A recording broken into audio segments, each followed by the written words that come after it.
একদিন বিকেলবেলা একটি পাখি একটি গাছের ডালে এসে বসল। গাছের অন্য ডালে একটি মৌমাছির বাসাও ছিল। সেদিক থেকে একটি ছোট্ট মৌমাছি পাখিটির সামনে দিয়ে উড়ে যাচ্ছিল।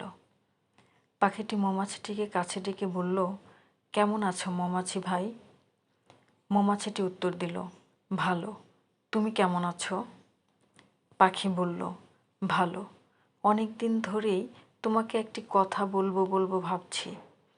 মৌমাছি জিজ্ঞেস করল, কি কথা পাখি ভাই?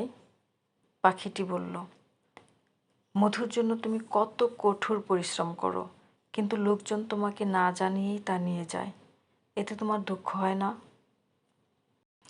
মৌমাছিটি উত্তরে বলল, না। পাখিটি অবাক হয়ে জিজ্ঞেস করল, কেন? হাসি মুখেই মৌমাছি জবাব দিল, কারণ তারা কখনোই আমার মধু তৈরির শিল্পকে আমার কাছ থেকে চুরি করতে পারবে না। নিজের দৃষ্টিভঙ্গি সবসময় ইতিবাচক রাখুন। ছোট্ট মৌমাছির মতো হওয়ার চেষ্টা করুন। আকারে ছোট হলেও হৃদয়ের দিক দিয়ে মহান। ধন্যবাদ।